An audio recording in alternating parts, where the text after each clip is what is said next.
बिस्मिल्लाहिर्रहमानिर्रहीम। मैं हूं चौधरी मोहम्मद फराज।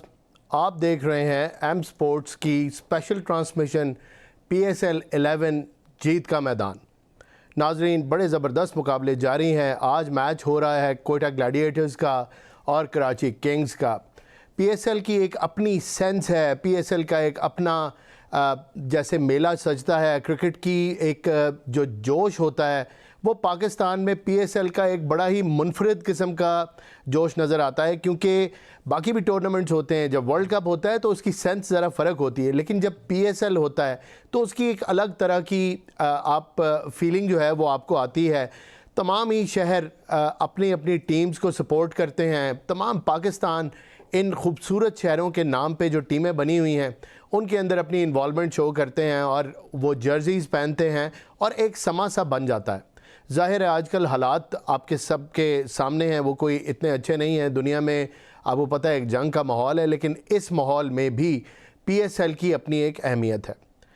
हम आपकी खिदमत में हाज़िर हुए हैं ये स्पेशल ट्रांसमिशन लेके, ताकि आपको अपडेट कर सकें। क्योंकि कल मैंने बताया था ये टूर्नामेंट इसलिए भी अहम है कि इसके अंदर जो क्राउड है उसकी इतनी ज़्यादा इन्वॉल्वमेंट इस दफ़ा नहीं है और 2 वेन्यूज़ पे हो रहा है। 8 टीमें खेल रही हैं, स्कोप तो बड़ा हो गया है, लेकिन हम और आप साथ साथ रहेंगे और इस पूरे के पूरे मेले को मिल के इन्जॉय करेंगे।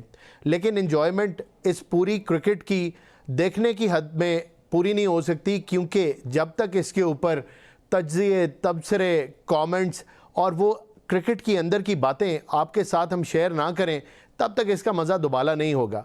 उसके लिए एक बड़े ही ज़बरदस्त पैनल की ज़रूरत है जो मेरे पास है, और वो पैनल है इरफान भट्टी साहब, के आसिफ और अहमद सलीम। इनकी जो क्रिकेट की सेंस है उसने मुझे बड़ा ही इम्प्रेस किया। भट्टी साहब की क्रिकेट की सेंस तो अच्छी है ही, लेकिन भट्टी साहब की बातें बड़ी मुनफरिद हैं। जो लोग भट्टी साहब को देखते हैं उनको इस चीज़ का पता है, और जिन्होंने ज़्यादा नहीं देखा वो इस दफ़ा देख के मेरी बात को समझ जाएंगे। के आसिफ का अपना बड़ा खूबसूरत अंदाज़ है, ये कॉमेंट्री के अंदाज में करते हैं तो लगता है इस तरह है कि आप मैच के अंदर बैठे हुए हैं, हालांकि हम स्टूडियो में बैठे हुए हैं। तो ये फ्लेवर भी आपको मिलेगा। और हमारे साथ अहमद सलीम, इनकी बड़ी गहरी नज़र है चीज़ों के ऊपर, जो इनका एंगल है क्रिकेट का वो भी बड़ा फैसिनेटिंग है। सब आपके सामने पेश करेंगे। प्रोग्राम का बाकायदा आगाज़ करते हैं। सबसे पहले इरफान भट्टी साहब की तरफ चलते हैं, इनसे पूछते हैं आज का मैच कैसा लग रहा है आपको? आज का मैच भी अच्छा लग रहा है। अच्छा बैटिंग की है कराची किंग्स ने, बड़ी ज़बरदस्त। उनका कैप्टन डेविड वार्नर बहुत अच्छा खेला है, उसने 22 बालों पे 35 रन किए हैं। उसके बाद वसीम इतना नहीं कर सका, सुलेमान आगा उसने किया 22 किया, ज़्यादा उस तरह नहीं कर सका, लेकिन अच्छा 10 बालों पे 22 रन किए हैं। उसके बाद साद बेग है, उसने 30 रन किए हैं 29 बॉल्स पे जी। और फिर मोइन अली ने नीचे से आके बहुत अच्छा स्टैंड लिया, और क्योंकि इनके बीच में नियर अबाउट 10 ओवर में 100 था और 5 आउट थे जी, 4 आउट थे। उसके बाद फिर नीचे से मोइन और उसकी खुशदिल शाह भी इतना अच्छा नहीं परफॉर्म कर सका, 15 रन बनाए उसने।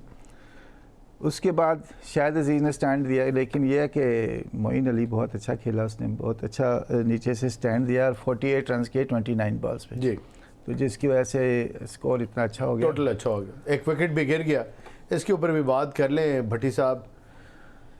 कोयटा ग्लैडिएटर्स की एक और विकेट गिर गई है। ये रन चेज कर रहे हैं और ताकुब कर रहे हैं 182 रन का, और हसन अली ने बोल्ड कर दिया है किसको? भट्टी साहब को। ये मैं आपको बताता हूँ, ये पिच के, एक तो पिच की जो बात है वो थोड़ी सी ये स्पोर्टिंग पिच है, फास्ट बॉलर को भी मदद। टॉम करन आउट हुए हैं, टॉम करन आउट हो गए, वो तो ठीक है। हसन अली एक्सपीरियंस बॉलर है जी, और काफ़ी इसने पाकिस्तान को भी रिप्रेजेंट किया है और परफॉर्म किया है। आज भी अच्छी बॉलिंग कर रहे, बॉल कंट्रोल से कर रहे हैं जी। तो मैं समझता हूँ कि ये तो मैच जीत गए हैं कोयटा ग्लैडिएटर्स। बिल्कुल, 18.3 ओवर्स हो गए हैं, 148 फॉर 6 हैं, और जाहिर है आस्किंग थोड़ी सी अब ज़्यादा है। आसिफ कैसे देख रहे हैं मैच? वेल आई थिंक कि जिस तरह टॉस जीत के पहले फील्डिंग करने का फ़ैसला किया, ये कोई अच्छा फ़ैसला नहीं था। एक ऐसी पिच के ऊपर जहाँ पे आपको लग रहा था कि आपके फास्ट बॉलर्स अच्छा परफॉर्म करेंगे और बॉल जो है वो रुक के आएगा, बैटर्स के लिए मुश्किलात हो सकती हैं। बट ओवरऑल अगर आप देखें तो ये सऊद शकील का एक ब्रेव डिसीजन था, लेकिन उस तरह से उसको एग्जीक्यूट नहीं कर पाए। फिर आप ये भी देखिए कि डेविड वार्नर एक बहुत ही एक्सपीरियंस्ड और विजिलेंट अटैकिंग किस्म के कैप्टन हैं। उनकी आप कैप्टनसी में मुझे कहीं के भी डिफेंसिव अप्रोच नज़र नहीं आई। उनकी विकेट्स गिर रही थी, लेकिन अप्रोच वही ऑस्ट्रेलिया वाली कि रन रेट नीचे नहीं आने देना। और फिर उसमें कैम्यूज़ सलमान अली आगा ने 22 रन बनाए। स्ट्राइक रेट उन लोगों के लिए आज बहुत ही अच्छा दिन है जो सलमान अली आगा को सपोर्ट करते हैं जी। 220 स्ट्राइक रेट उन्होंने उससे साथ बैटिंग की। फील्डिंग का बड़ा मुझे आज डिसअपॉइंटमेंट हुई है कि कोयटा ग्लैडिएटर्स ने फील्डिंग उतनी अच्छी नहीं की है। आमतौर पे बड़ी अच्छी फील्डिंग साइड है एग्जैक्टली। और शामिल हुसैन अगरचे बल्लेबाजी बड़ी अच्छी की, लेकिन कैच गिराया। उससे पहले दानियाल ने कैच डेविड वार्नर का गिराया। मास सदाकत उस तरह हमें नज़र नहीं आए कि क्योंकि वो फील्डिंग में मेरा ख्याल 12th मैन थे या आई डोंट नो कि वो उन्होंने सब्स्टिट्यूट थे या जी। लेकिन फील्डिंग का जो मायार है वो कोयटा ग्लैडिएटर्स का बहुत ही गैर मुनासिब रहा, जिसकी वजह से रन्स 181 बन गए। यहाँ पर आप देखते हैं, एक्सपीरियंस को दाद देते हैं कि मोइन अली ने जो कैमियो खेला बहुत ही नीचे आके तेज़ रन्स बनाए। और एक लम्हे पे ऐसा महसूस हो रहा था कि कोयटा ग्लैडिएटर्स कराची किंग्स को 170 तक महदूद रखेगी, लेकिन उन्होंने जिस तरह से बल्लेबाजी की 181 रन बन गए। सो आई थिंक बड़ा अच्छा टोटल है ये। 181 को चेस करने के लिए आपको 2 बड़े 50 चाहिए, वो हमें इंटेंट मिसिंग लग रहा है। Quetta Gladiators once again Saud Shakeel क्या उस इंटेंट से बैटिंग कर पाएंगे? It's a question mark. आप एग्री करते हैं अमर? जी कुछ बातों में तो मैं एग्री करता हूं, बट कुछ बातों से मैं कुछ बातों में आपका वही अपना एंगल है जो मैं अभी नाजरीन को बता रहा था। मैं माजरत के साथ इख्तलाफ करूंगा, हमारी डिबेट बट उसमें यह है कि आज जो टॉस विन किया वो बेसिकली बड़ी पावरफुल बैटिंग लाइनअप है कोयटा ग्लैडिएटर की। अगर आप देखें तो उनकी बॉलिंग लाइन इतनी मजबूत नहीं थी, तो मेरे ख्याल से उन्होंने रिस्ट्रिक्ट भी कर लिया था। अगर पुअर फील्डिंग ना होती, कुछ मिस फील्ड्स हुई, कुछ वो जिसे कहते हैं ना बॉल फिरकी मार जाती है, जो ब्रेक सेकंड ब्रेक जो दूसरे बाउंस पे बॉल जो ब्रेक हो जाता है वो मिस हुए चौके कुछ, और कुछ कैचेस ड्रॉप किए, अदरवाइज वो 160 के अंदर इनको रोक सकते थे। बट नेवरदलेस इनका स्टार्ट बहुत अच्छा था। शामिल हुसैन ने बहुत ज़बरदस्त, बहुत एग्रेसिव 200 प्लस के स्ट्राइक रेट से स्टार्ट लिया, और दोनों ओपनर्स ने पावर प्ले में दोनों में से एक भी आउट नहीं था। फ्लो था उनका। 12 ओवर्स तक Quetta gladiator were cruising. After that मेरे ख्याल से जो टर्निंग पॉइंट था, हसन नवाज जिनको हम फिनिशर कहते हैं, वो आज उनसे बहुत बड़ी चूक हो गई, और वो कोई 24-25 बॉल्स पे। ये जरा मुझे थोड़ा समझाइए, हसन नवाज को फिनिशर कहता कौन है? अभी करते हैं इस पे बात। अच्छा, हम जो उन्हें बनाना चाह रहे हैं, जिस तरह से हम उन्हें लेके आते हैं मिडिल ऑर्डर में, अगर पिछले भी आप एडिशन में देखें पीएसएल में तो उनको यूज़ किया गया था, तो आज वो बिल्कुल भी रंग में नज़र नहीं आए। और मेरे ख्याल से जो आज पिच था वो बहुत ज़्यादा ट्रिकी इस तरह से था कि बॉल पिच में फंस के आ रहा था, तो वहाँ पे मेरे ख्याल से टॉम करन ने बहुत ज़्यादा वेरिएशन की। अगर वो हार्ड लेंथ पे बॉल करते रहते तो काफ़ी एक्सपेंसिव भी, जिसकी वजह से वो साबित हुआ है। और वेयर एज अगर आप देखें तो कराची किंग्स के 2 वेटरन, मैं कह सकता हूँ, मीर हमजा जो पाकिस्तानी विकेटों को बहुत ज़बरदस्त समझते हैं, बहुत खेले हैं, और हसन अली जहाँ पे बॉल फंस के आएगा वहाँ हसन अली बहुत मुश्किल हो जाते हैं खेलने। ऑलरेडी इतने निपी नहीं है वो, इतनी पेस नहीं उनकी, तो बिल्कुल वो बॉल थोड़ा सा एक्सपेक्टेशन से ना, वो 2-3 इंच का मार्जिन भी जो होता है ना जब नीचे रहता है ना, पहले ही थोड़ा सा स्लोअर साइड में है। तो क्या कहेंगे भट्टी साहब? हमजा की बॉलिंग की बात कर रहे हैं। हमजा की, हसन अली की नहीं, हसन अली अभी भी 139 की पेस से कर रहा है, बॉल कंट्रोल से कर रहा है। ये नहीं है कि वो बॉलिंग अच्छी कर रहा है, यही होता है। पीएसएल में ही 139 से करते हैं, वैसे तो मैंने उनको नहीं देखा कभी 130 से, तो 130 भी उनकी बड़ी 125 से ऊपर। वहाँ आगे वर्ल्ड क्लास प्लेयर होते हैं। नहीं तो उनको देख के 6-7-8 किलोमीटर पेस कम हो जाती है। लास्ट वर्ल्ड कप में आपने देखा होगा कि आगे जब प्लेयर आते हैं तो फिर इनकी क्या हालत होती है उस वक्त सारे। ये भट्टी साहब मैं समझ गया हूँ, उसका नर्व से तो ताल्लुक हो सकता है, उसका पेस से कैसे ताल्लुक है ये भी जरा फरमाएं। टांगे कांप रही है ना। अच्छा, टांगे कांप रही होती है, वो चीज़ इसलिए। देखिए जब बड़ा प्लेयर आता है ना, तो बड़े प्लेयर के लिए फिर आपको हौसला भी उस तरह की। तो आपने बड़ा प्लेयर बनना हो तो आप तो ढूंढ रहे होते हैं कि मेरे आगे बड़ा प्लेयर आ जाए ताकि मैं इंप्रेस करूं सबको। तो वो देखे ना, यही तो चीज़ है, जब आप शॉर्ट सर्किट से आते हैं तो फिर इसी तरह की होता है, रिजल्ट भी ऐसे ही आएंगे। तो बिल्कुल ठीक। अगर आप परफॉर्म करके मेहनत करके पीछे काफ़ी आप आ रहे हैं तो फिर तो आप अच्छा, मैं पैनल से रिक्वेस्ट करूंगा कि भट्टी साहब स्टार्टिंग फ्रॉम यू ज़रा इनकी टीमों को ज़रा एक एक प्लेयर को थोड़ा डिस्कस कर लें हम, बड़ा ज़रूरी है ये, क्योंकि आगे भी हमने देखना है कि चेंजेस भी होंगी, तो मेरे ख्याल में इतनी ज़्यादा नहीं, बेसिक लेआउट तो टीम्स का यही रहेगा।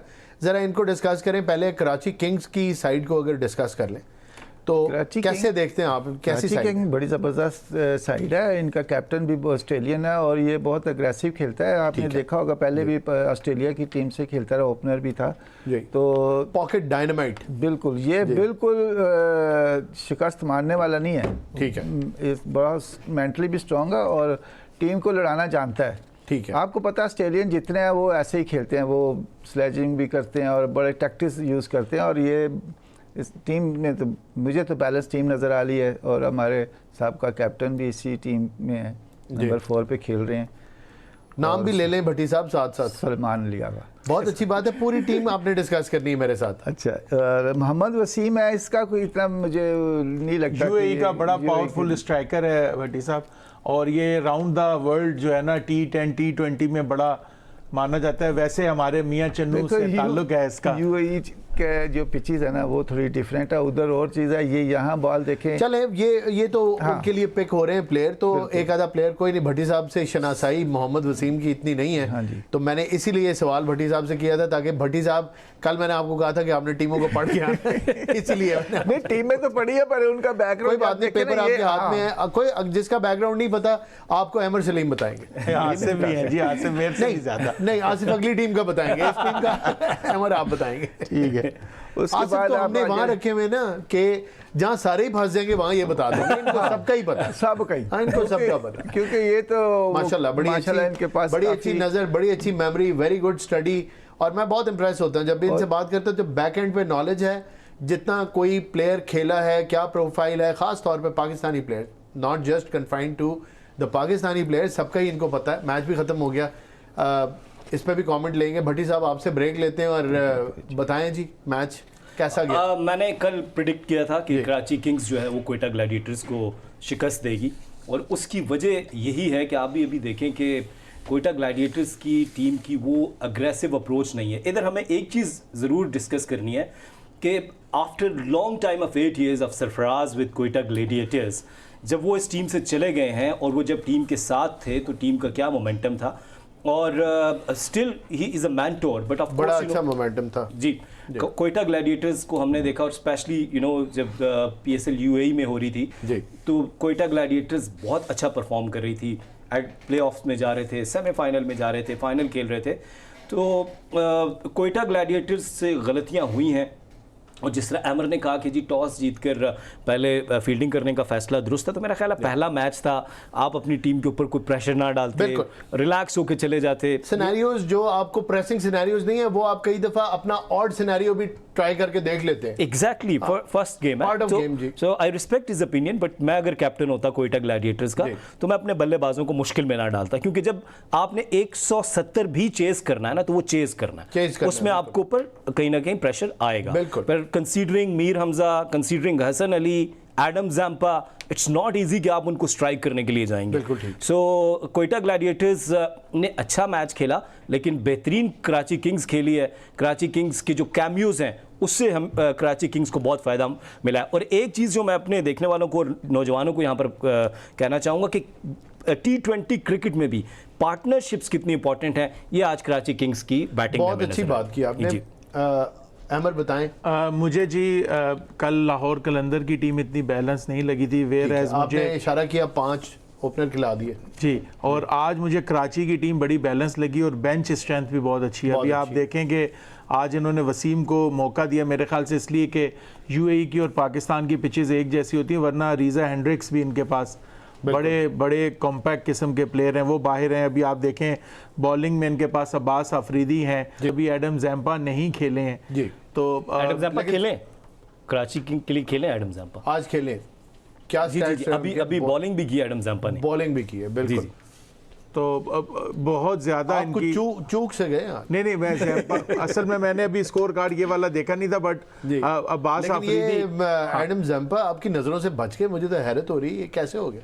4 ओवर्स में ना 26 मैंने अभी मिस कर गया, मैंने देखा नहीं, लेकिन ये है कि थोड़ी सी छेड़खानी भी इस प्रोग्राम का हिस्सा है। तो वो बहुत ज़बर अब्बास आफरीदी मेरे ख्याल से, मैं आई एम लुकिंग फॉरवर्ड, मैं चाहता हूँ मुझे पाकिस्तान देखें, ये जितने डेविड वार्नर स्कोर करे, रीज़ा हेंड्रिक्स करे, रायली रूसो स्कोर करे, ये तो वो लोग हैं जो जिसे कहते हैं ना दिग्गज प्लेयर हैं दुनिया में, इन्होंने अपना लोहा मनवाया हुआ है। मैं देखना चाहता हूँ हमारे लोकल प्लेयर किस तरह का परफॉर्म करते हैं, और ख़ास तौर पे इमर्जिंग टैलेंट जो है, जैसे आज मुझे साद बेग बड़े अच्छे कलर में नज़र आ रहे थे, और यही वो मौके होते हैं जो आप अपने हाथ से ज़ाया करते हैं। आप 20 बॉलों पे 30 रन हो गए थे, साद बेग को थोड़ा सा लंबा लेके जाना था स्कोर को और अपने 50 करने थे, आप हाईलाइट होते हैं। मेरे ख्याल से बहुत अच्छे बैट्समैन हैं, वन फॉर द फ्यूचर हैं, बड़े कॉम्पैक्ट प्लेयर हैं और प्रॉपर रैंक से चलते हुए आ रहे हैं, और बहुत अच्छे विकेट कीपर हमारे लिए साबित हो सकते हैं। लेकिन उन्होंने अपने आप को मनवाना भी है। देखें, टैलेंट ज़रूर होता है, लेकिन टैलेंट को जब आप मेहनत के साथ चमकाते हैं ना, तब वो उभर कर सामने आता है। तो मेरे ख्याल से बड़ी अच्छी टीम है। वेयर एज अगर आप देखें तो मेरे ख्याल से कोयटा ग्लैडिएटर ने आज थोड़ा सा बैटिंग ऑर्डर गलत खिलाया है। मेरे ख्याल से जिस मौके पर उनका स्कोर बड़ा अच्छा था, वहाँ पे 1 डाउन अगर वो मैकडर्मट को भेज देते, मैकडर्मट बड़े अरसे से एक जैसे आप कहते हैं फर्स्ट क्लास क्रिकेट भी खेल रहे हैं, इंटरनेशनल भी खेले और वो गेम को लंबा लेके जाते हैं। अगर वहाँ मैकडर्मट आ जाते तो वो विकेट भी ज़ाया ना होती, और वहाँ पे ख्वाजा नाफे जो है वो नीचे आके अच्छा स्कोर कर सकते हैं। अब ये भी एक सवाल है कि ख्वाजा नाफे नीचे आके स्कोर अच्छा करते हैं कि नहीं, क्योंकि ये सवाल मेरा है आसिफ के लिए, मैंने बचा के रखा हुआ है। बट साहब पहले टीम, अगर आप कराची किंग्स की टीम बता दें हमें, तो फिर उसके बाद राय ले लेते हैं आप सबकी। अच्छा, जो आज प्लेइंग 11 थी, सुलेमान आगा के बाद है साद बेग जी, ठीक है, वो उसने अच्छी, आज इन्होंने बहुत अच्छी उसका कह दिया, बहुत अच्छी उसकी बैटिंग थी आज ना जी। और उसके बाद एज़ यूजुअल जो हमारे सुपरस्टार के बेटे हैं, क्या नाम है इनका, आज़म खान जी, वो थे, ठीक। और फिर मोइन अली, नो डाउट आज बहुत अच्छा 48 रन किए उन्होंने। फिर उसके बाद खुशदिल शाह जी, उसके बाद है शाहिद अजीज़ जी, ये मेरा फास्ट बॉलर है जी, और उसके बाद हसन अली, बिल्कुल ठीक। ये कराची किंग की टीम है। और टीम पे कमेंट करें, टीम ठीक है, टीम का बैलेंस ठीक है, अच्छी टीम है ये। देखिए अच्छी टीम है, तो देखिए आज अच्छा परफॉर्म भी किया इन्होंने, बिल्कुल। हालांकि थोड़ी सी मिस फील्डिंग भी बीच में हुई है, लेकिन ये इन्होंने बहुत अच्छा परफॉर्म किया। और टीम देखें, मेन चीज़ होती है कैप्टन ने अंदर टीम खिलानी होती है, बिल्कुल, तो उसने खिलाना जानता है। इसी के इस वजह से देखें हर प्लेयर को उसको मौका दिया है, बीच में नए प्लेयर्स भी हैं और ख़ुद भी उसने टीम लेके चला। देखे पहले मेरे ख्याल 6 ओवरों में 60 था, कोई आउट नहीं था। तो यही कैप्टनिंग होती है, कैप्टन ने बड़ा इनको बहुत सपोर्ट भी किया और खुद भी ठीक खेले और साथ टीम को भी टीम चलाया। बड़ी बैलेंस टीम है, बिल्कुल ठीक। आसिफ, कोयटा ग्लैडिएटर के ऊपर ज़रा बात करें, टीम के ऊपर बात करें, अपने कमेंट भी दें। मैं ख्वाजा नाफे और साद बेग का अगर हम थोड़ा सा कंपैरिजन कर लें कि साद बेग की आज बहुत ज़्यादा बात हो रही है। साद बेग को हम अंडर 17, अंडर 16, फिर अंडर 19 से देखते हुए आ रहे हैं। उसके बाद अभी मैंने, जब मैं कायद आज़म ट्रॉफी में कमेंट्री कर रहा था, तो मैंने साद बेग को मैचेस में भी कमेंट्री की, तो मुझे एक चीज़ साद बेग के जो इंटेंट है वो बहुत अच्छा ये लगता है कि आज भी जब वो बाउंड्री लगा रहे थे तो उसके साथ सिंगल कर रहे थे। ये जो इंटरनेशनल क्रिकेट का कॉन्सेप्ट है कि आप सारा प्रेशर जो है वो अपोजिशन पे डाल देते हैं कि 2 गेंदों पे 7 या 5 रन आ गए, ये छक्का लग गया तो 7 रन आ गए, चौका। ये अब देखें 27 मैचेस खेले हैं फर्स्ट क्लास करियर में साद बेग ने, उनकी एवरेज अबाउट 40 है, 400s हैं, 850s हैं, and he is just 19 years of age. Khawaja Nafay जो कोयटा ग्लैडिएटर्स के हैं, he is 24 years of age और सिर्फ 5 फर्स्ट क्लास गेम्स हैं और इनकी एवरेज 20 की है। तो ये जो फर्स्ट क्लास क्रिकेट का कंपैरिजन जब आप करते हैं और जो फर्स्ट क्लास क्रिकेट की चक्की से पिस के निकलते हैं प्लेयर्स, उनका डिफरेंस प्लेयर्स होते हैं, उनका आपको गेम, और बिल्कुल आपने बिल्कुल ठीक डायरेक्शन में इशारा किया है, ये बहुत ज़रूरी है। All through out the T20 world cup, जाहिर है अभी हम लोग अगर कंपैरेटिव एनालिसिस करें तो T20 का T20 के साथ करेंगे तो अभी भी वर्ल्ड कप गुजरा है, तो उसके अंदर भी हमें जो अपनी वीकनेसेस टीम की खुल के सामने आई, उसमें सबसे बड़ा क्वेश्चन मार्क सिलेक्शन के ऊपर था। सिलेक्शन इसके ऊपर नहीं था कि जो प्लेयर खेल रहे हैं वो अच्छे प्लेयर नहीं थे, वो डेफिनेटली कुछ ना कुछ तो उनके रैकेट्स हैं, उन्होंने किया ही है कुछ ना कुछ, लेकिन वो प्लेयर्स क्या बेस्ट प्लेयर्स थे for to be included in the Pakistani squad? Question हमारा ये था।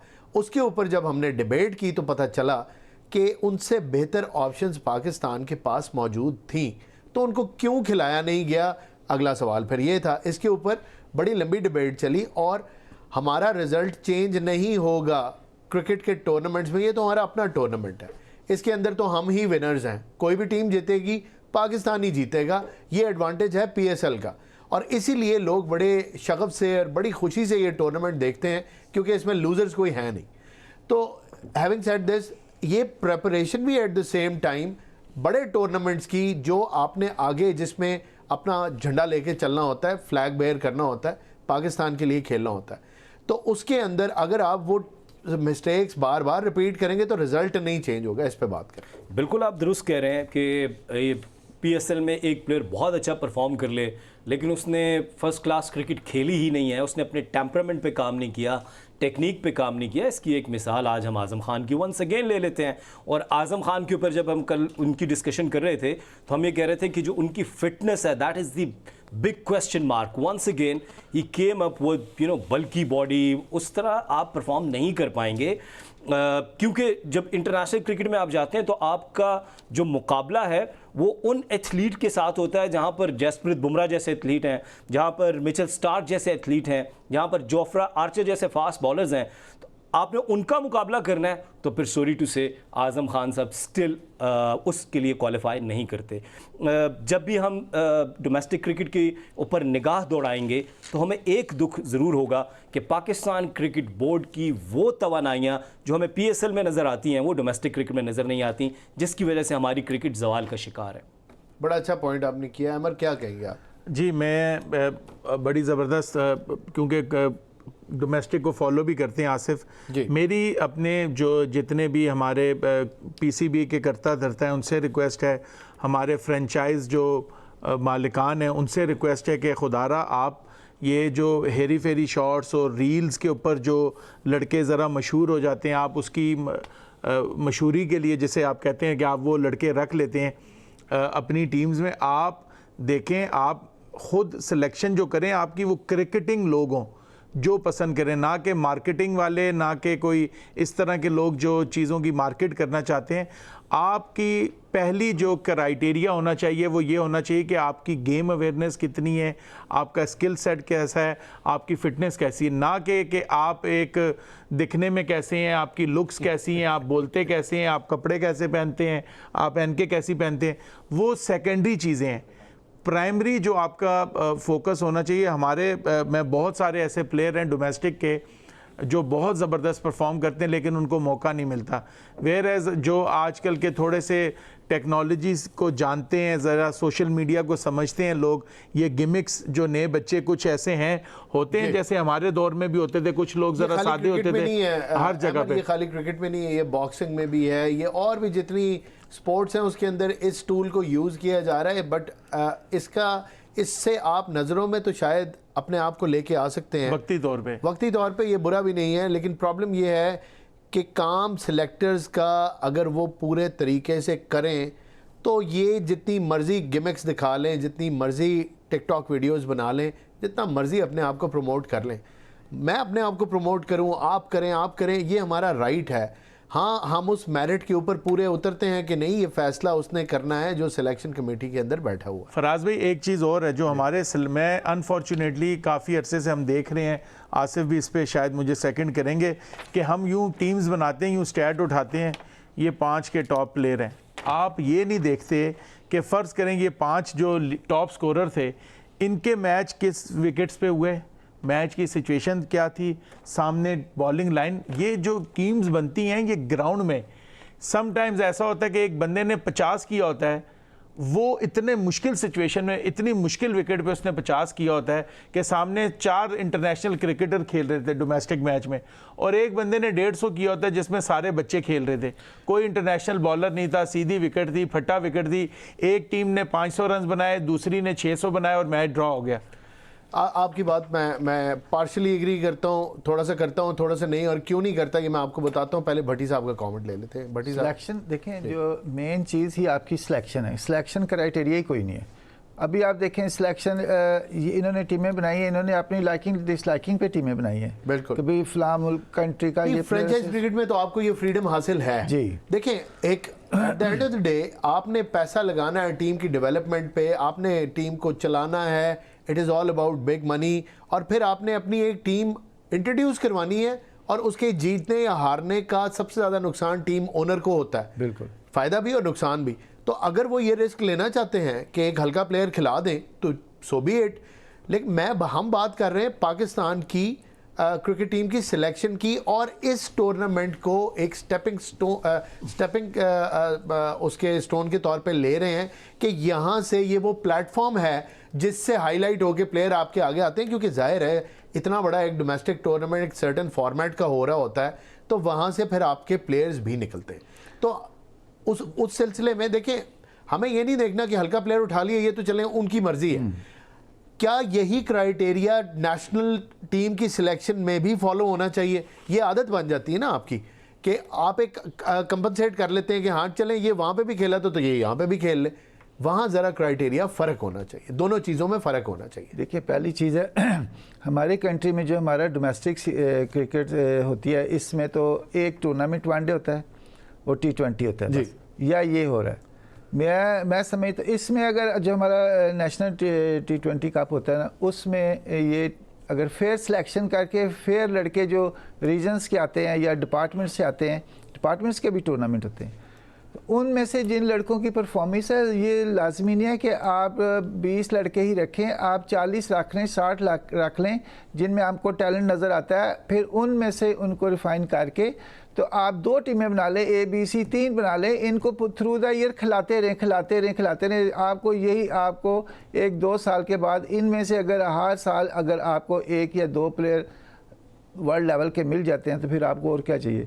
लेकिन मेन चीज़ है कि फेयर सिलेक्शन के लिए आपको फेयर पीपल्स चाहिए जो आपको जो ग्रास रूट लेवल से देखते आ रहे हैं प्लेयर्स को। बिल्कुल। और फिर ये कि ऊपर जो कोचेस लगाते हैं, अमर का पॉइंट भी कवर हो जाता है जब आपके बंदे ऐसे इन्वॉल्व होते हैं सिलेक्शन प्रोसेस में जो right from the start on location मतलब ग्राउंड में जाके प्लेयर्स को देखते हैं, तो फिर ये वाला पॉइंट भी कवर हो जाता है अमर का कि किसने किस सिचुएशन में किस ऑपोजिशन के अगेंस्ट किस पिच के ऊपर कितनी चैलेंजिंग सिचुएशन में क्या स्कोर किया, और किसी के 20 रन कई दफ़ा 100 रन या 80 रन या 50 रन से ज़्यादा वैल्यूएबल होते हैं। ये फैसला सिर्फ वो बंदा कर सकता है जो ऑन लोकेशन मौजूद है, जो उसको फॉलो करता हुआ आ रहा है, जो कि अनफॉर्चुनेटली हमारा सिस्टम नहीं। सो जो इख्तलाफ मैं आपसे करने लगा था कि पहले यहाँ तो ऐसा भी नहीं हो रहा कि जिसने तवातर के साथ 5-6 सेंचुरीज़ की हैं उसको मौका मिल जाए। यहाँ तो मौका उसको मिल रहा है जिसने 150 किया हुआ है, और जिसने 5 सेंचुरीज़ की हुई है वो बैठा देख रहा है कि यार मैं सिलेक्ट नहीं हुआ, ये क्यों हो गया। तो आप तो एक ऐसी बात कर रहे हैं जो एक परफेक्ट सिनेरियो क्रिएट करती है। दैट्स वाई मैं आपसे एग्री नहीं कर रहा था कि एटलीस्ट अगर ये भी हो जाए कि consistent performer against any opposition और कंडीशन भी अगर खिला लें फिर भी फेस सेविंग हो जाएगी। एक ये तो फर्स्ट स्टेप है ना। उसके बाद जब आपके प्लेयर्स यानी 30 प्लेयर्स आपके सिलेक्ट हो गए हैं, फिर आपने उसके ऊपर एक कोच लगाया जी। अब आगे आके कोच भी तो ईमानदार चाहिए, जो आपको जो बच्चा इतनी परफॉर्म करके आ रहा है उसमें आप नुक्स ना निकालो ना। आप जो एक बंदा चाहे ऐसे कर रहा है जिस स्टाइल से कर रहा है उसको आके कहना शुरू कर देंगे इसका हाथ नहीं सही, इसका ये नहीं सही। बट ये बड़ा अहम आपने पॉइंट रेज किया है, हम इसके ऊपर बात करते हैं, लेकिन यहाँ वक्त हुआ है एक शॉर्ट कमर्शियल ब्रेक का। कहीं मत जाइएगा, वापस आएंगे सीधा भट्टी साहब के पास जाएंगे और इसी पॉइंट के ऊपर बात शुरू करेंगे। वेलकम बैक नाजरीन। ब्रेक पे जाने से पहले बात कर रहे थे प्लेयर्स की स्किल की। भट्टी साहब से कमेंट लेते हैं। हमारे यहाँ ये एक ट्रेंड है, अभी आपसे जब ब्रेक पे थे तब भी यही बात हो रही थी, लेकिन नाजरीन नहीं सुन रहे थे, अब सुन रहे हैं। ये बताएं कि कितना अच्छा या बुरा होता है किसी बेसिक टैलेंट को सिलेक्ट करना किसी उसकी गेम के ऊपर, और जब सिलेक्शन हो जाए तो फिर उसको रीमॉडल करना शुरू कर देना। जाहिर है कुछ आपके अंदर कमियां ऐसी होती हैं जिनको इम्प्रूव किया जाए तो आप बेहतर हो जाते हैं, लेकिन अगर आप बेसिक लेआउट के साथ फॉन्डलिंग शुरू कर दें तो शायद प्लेयर ख़राब भी हो जाते हैं। क्या कहेंगे आप? देखिए माजी में ऐसे ही प्लेयर ख़राब किए गए हैं, जिनमें से आप देखें सबसे पहले हमारा वकार था शुएब अख्तर जी, इसको बहुत मेरे ख्याल से 2-3 साल ये पाकिस्तान टीम में लेट आया। इसी वजह से लेट आया था, कहते इसका एक तो दोनों डब्ल्यूज ग्रेट डब्ल्यूज थे, उनको होते हुए आना बहुत मुश्किल था, लेकिन he was that time very fast bowler जी। क्योंकि मेरे साथ तो कैंप शैम्प भी हम करते थे, तो जब मैं फर्स्ट टाइम पाकिस्तान कैंप में गया, आपने तो पीक पे देखा हुआ है ना इनको। बिल्कुल। तो ये जब हम लोग वापस गए नेट करके, तो ये वैसे मैंने बुलाए थे नेट करने के लिए, नेट सेशन ना, यानी जब वसीम वकार वगैरह हट जाते थे तो नेट सेशन के लिए तो कोई बॉलर एक्स्ट्रा बुलाते थे, तो उसमें ये इनको बुलाया था मैंने शुएब अख्तर को ना। ठीक है। तो जब हम लोग वापस गए हैं तो वो उस वक्त वकार यूनुस साहब ने ये कहा था गाड़ी में जाते हुए कि यार अगर ये टुंड नहीं मारदा तो भाई इनू कोई नहीं खेल सकता। कहना एक ऑस्ट्रेलिया में खेल के आया हूँ, वो ब्रेट ली की बात करता, तो सवालिया निशान उठा दिया एक पूरे के पूरे अजीम कैरियर के ऊपर। नहीं, लेकिन वो नेचुरल बाय बर्थ ही ऐसा था। वो इसी तरह तो उसके टेस्ट हुए सारे क्लियर हो गया। उसके अलावा सुहेल तनवीर था, वो भी कहते थे शुरू में रॉन्ग फुटेड, आप देखें उन्होंने भी दुनिया में नाम कमाया। जी बिल्कुल। तो जब एक बच्चा सिलेक्ट होता है तो उसका जो भी नेचुरल चीज़ आ रही है, जब वो कैंप में जाता है आगे से जो हमारे हेड कोचेज आ जाते हैं वो उनको चेंज करवाना शुरू करते हैं कि थोड़ा सा तो ऐसे कर ले ऐसे कर ले, वो बेचारा अगले अपने भी भूल जाता है, जिसकी वजह से आगे जाके ये बड़े ख़राब होते हैं। और दूसरा इतनी लंबी जो एक आदत पड़ी हुई होती है और जो एक्शन आपका बन जाता है, जैसे मैंने कुछ एग्जांपल्स दी थी, वही एग्जांपल्स दोबारा मैं दे देता हूं ताकि पैनल उनके ऊपर डिस्कशन कर ले। लसिथ मलिंगा को अगर आप समझें कि इतने बड़े रिकॉर्ड के मालिक ना होते, हमने उन्हें श्रीलंकन टीम में ना देखा होता और कोई पाकिस्तानी सिलेक्टर देख लेता कि कैसे बॉल करते हैं तो शायद सिलेक्ट ही ना करता। बिल्कुल। और अगर वरिंदर सहवाग इंडिया के बैट्समैन या हमारे अपने ग्रेट माजिद खान उनका फुटवर्क कोई देख लेता तो शायद टेस्ट मैच के अंदर उनको चांस ही ना देता। लेकिन उनकी डेफिनेटली बड़ी ज़बरदस्त एबिलिटी और क्वालिटीज़ थी, ये उनका रिकॉर्ड बोलता है। और उनकी ऑपोजिशन में ओपोनेंट जितनी टीमें खेली हैं, जो डोमेस्टिक उनके साथ खेलें, वो सब इस चीज़ की गवाही देते हैं। सबसे बड़ी बात है उनका रिकॉर्ड हमारे सामने। इसके ऊपर कमेंट करें। देखिए वो तो एक है चीज़, लेकिन आप ये देखिए जब आप यानी अंडर 19 लेवल पे भी सिलेक्शन के लिए आप आते हैं तो तब तक भी आप अपनी पूरी क्रिकेट की बेस तो बना ही चुके होते हैं, जिसके ऊपर आप आगे अपने आप को प्रेजेंट करते हैं। कुछ ना कुछ तो टैलेंट होता है आपका। वो आता है जब रीजन में आता है, तो रीजन में पहले तो ये होता था कि कोई क्वालिफाइड कोच नहीं होते थे, वो पुराना सिस्टम सारा चल रहा था। अब तो सारे क्वालिफाइड कोचेज आते हैं और टेस्ट प्लेयर होते हैं, सारी मतलब हर चीज़ वो उनकी देख रहे होते हैं, साथ एनालिस्ट होते हैं, फिजियो होते हैं, डॉक्टर्स होते हैं। तो इससे ये आप पीसीबी का जो अब इन्होंने सिस्टम ला रहे हैं, ये बहुत अच्छा है। ये ग्रास रूट लेवल से आ रहा है, स्कूल लेवल से आ रहा है, अंडर 13 से आ रहा है। इसमें इस लेवल से अगर आप ठीक करना चाहेंगे सिलेक्शन का स्टैंडर्ड आप टू द मार्क्स करेंगे, तो आपको 2-4 सालों में सिलेक्शन का एक स्टैंडर्ड नज़र आएगा। और पाकिस्तान टीम में जो प्लेयर जाएंगे तो उनको उधर जाके कोई किसी चीज़ की ना डिसिप्लिन की, ना फिटनेस की, ना कोई इस किस्म की प्रॉब्लम्स नहीं हो, प्रॉपर्ली ग्रूम हो जाएंगे। आसिफ, एक बड़ी इंपॉर्टेंट चीज़ जो मैं अपने व्यूअर्स के साथ, एक आप ये कह लें कि गलत फहमी है कि पीएसएल डोमेस्टिक क्रिकेट का हिस्सा, पीएसएल डोमेस्टिक क्रिकेट का हिस्सा नहीं है। PSL is franchise cricket. उस टीम का एक ऑनर होता है, मालिक होता है, जिसकी मर्जी है वो जिसको खिला ले, जिसको पिक कर ले, उसकी कोई पूछ गछ नहीं हो सकती, उससे आप नहीं सकते। एग्जैक्टली यही बात हमने की पहले कि वो ओनस उनके ऊपर है। बुरा प्लेयर भी खिला ले, अपने घर में से किसी को निकाल के खिला ले, उनकी मर्जी है, कोई मसला नहीं। इसकी मिसाल आजम खान की है। आजम खान ने जब पीएसएल में आए थे कोयटा ग्लैडिएटर्स के लिए, तो मोइन खान उनके हेड कोच थे, जो उनके वालिद हैं, विद ड्यू रिस्पेक्ट। लेकिन मैं आपसे पूछता हूँ, अगर इस टेक्निक के साथ, इस उनकी फिटनेस के साथ वो क्लब का मैच खेलने आए, तो इरफान भाई जैसे कोचेस उनको क्लब का मैच नहीं खिलाएंगे। So PSL is not the part of domestic cricket. Domestic cricket में फर्स्ट क्लास क्रिकेट जो 4 रोज़ा क्रिकेट होती है, फिर नेशनल T20, फिर लिस्ट ए, फिर पेंटेगुलर कप, जो भी हैं वो फर्स्ट क्लास क्रिकेट का हिस्सा आते हैं। आपने पहले एक बड़ी ज़बरदस्त बात की थी, क्योंकि शुएब अख्तर का तस्करा हो रहा है तो हम ये बात उसी से रिलेटेड ये बात है कि जो एक अच्छा बॉलर होता है वो तो इंतज़ार कर रहा होता है कि सामने तगड़ा बैटर आए, मैं आउट करूं और मैं दुनिया में नाम बनाऊं। इसकी मिसाल शुएब अख्तर के सामने है कि सचिन तेंदुलकर और राहुल द्रविड़ को बोल्ड करते हैं और पूरी दुनिया में शुएब अख्तर का तूती बोलता है। वो बड़ी मशहूर बात है कि मेरे ख्याल में इनका डेब्यू हो रहा था तो तेंदुलकर के पास जाके इन्होंने कहा कि मुझे जानते हो, तो उन्होंने आगे से कहा कि मैं तो नहीं जानता। तो अगली बात उन्होंने ये की कि कल तुम मुझे जानोगे। क्योंकि अगले दिन मैच में उन्होंने उनको बॉलिंग करनी थी। This is the confidence. एक बंदा जिसने कोई मैच नहीं खेला, अभी डेब्यू कर रहा है, या एटलीस्ट इंडिया के ख़िलाफ़ शायद डेब्यू कर रहा है, मेरा अगर रिकॉर्ड कुछ आगे पीछे है तो मैं माजरत चाहूँगा, लेकिन वो इंडिया के ख़िलाफ़ शायद पहली दफ़ा खेल रहे थे और इंडियन टीम उनको ऐसे नहीं जानती थी, इतने बड़े स्टार नहीं बने थे। उन्होंने उस टाइम पे प्रैक्टिस सेशन में जाके तेंदुलकर से पूछा कि मुझे जानते हैं? जवाब आया कि नहीं जानता, और जाहिर है वो बड़े प्लेयर थे उस टाइम, नहीं जानते होंगे, तो उन्होंने कहा कल आप मुझे जानेंगे। ये है वो कॉन्फिडेंस जो बड़े प्लेयर के अंदर होता है। उन्होंने वहीं, ये टेस्टमेंट है, it wasn't fake confidence, he new his abilities and he was confident कि वो अच्छा परफॉर्म करेंगे, और उन्होंने किया, उस मैच में आउट भी किया उनको। बिल्कुल। जब शोएब अख्तर ने सचिन तेंदुलकर, राहुल द्रविड़ को आउट किया तो पूरी दुनिया उनको जान गई। और जिस तरह से वो यॉर्कर्स थे, लोग अक्सर बात करते हैं कि जी बॉलर्स के लिए पिच में मदद नहीं है। भाई वो जो 2 गेंदें थी उसमें बॉलर्स के लिए क्या मदद थी? उस कोलकाता की पिच के अंदर आपको याद होगा, वो उनकी शेयर डोमिनेंस था, उनकी क्लास थी, इन स्विंगिंग यॉर्कर्स थे। एक बात जो भट्टी साहब कह रहे थे, क्योंकि भट्टी साहब का तजर्बा इतना ज़्यादा है माशाल्लाह, वंस अगेन मुझे बहुत खुशी हो रही है कि मैं इनके साथ बैठा हूँ, मुझे मौका मिल रहा है।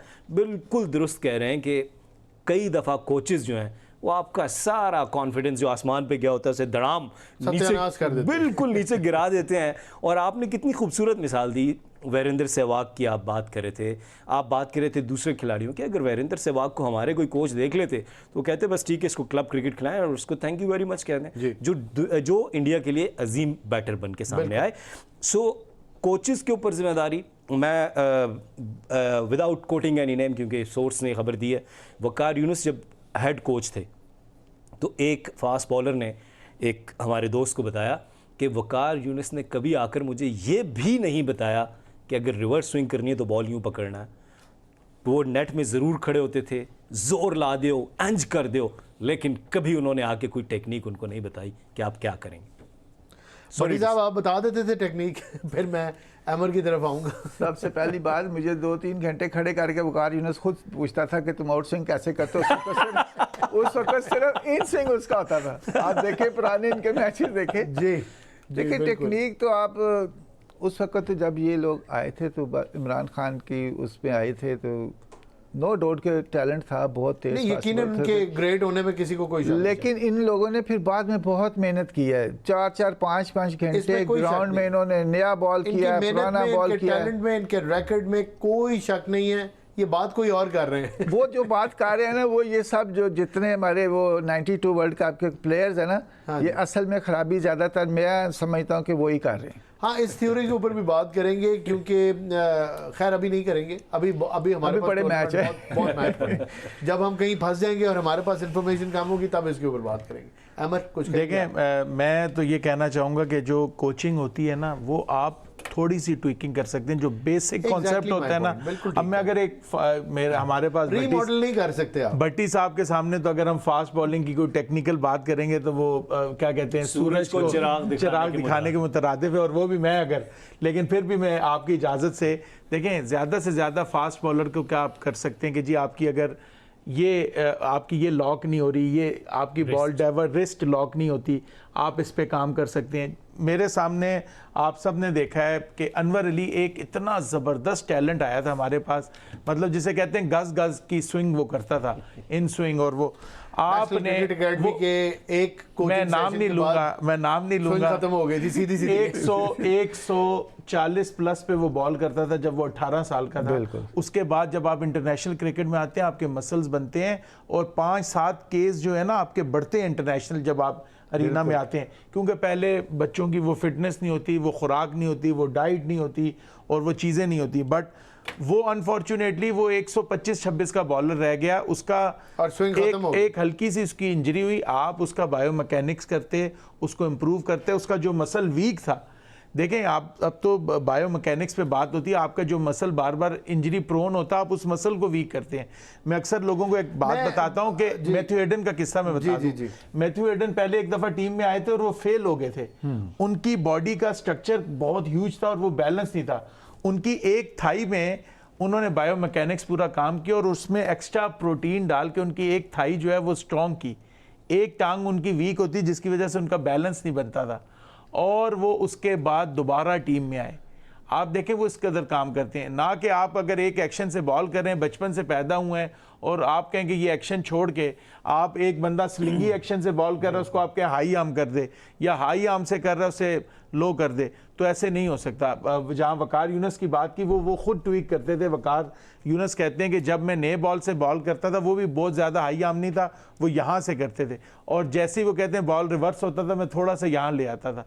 तो इतनी तो ट्वीकिंग हो सकती है, लेकिन इतनी या वो नहीं हो सकती। तो हमने उमर गुल को देखा, एक बार वो इंजर्ड हुए, उसके बाद उनका बॉलिंग एक्शन चेंज किया, उसके बाद वो उमर गुल रहे नहीं, और उनका नी का इशू था, वो तो था ही था, लेकिन उसके बाद उनका एक्शन भी थोड़ा सा चेंज करवाया था। वो नी से एक दिमाग में नी तो खैर बिल्कुल ही वो उनका बहुत बड़ा प्रॉब्लम, उनका बेसिक इशू नहीं का था। कोचिंग का जो है ना वो ग्रास रूट लेवल से जूनियर्स के साथ कोचिंग है। जब आप टेस्ट में चले गए फिर उधर आपकी क्या कोचिंग करनी है आपने, आपको तो खुद आपको पता होना चाहिए। आप जब नीचे से सब कुछ सीख के आ रहे हैं, जैसे हमारे एनसी है, ये पहले उनको एनसीए कराए ना, ये पहले टेस्ट खेलते हैं उसके बाद एनसीए में आते हैं हमारे लिए। अच्छा भट्टी साहब, मैं कमेंट करना चाहता हूँ, आप सबकी मैंने गुफ्तगू सुनी, मेरी अपनी भी एक बड़ी मुअद्दबाना सी इसमें गुजारिश और राय है।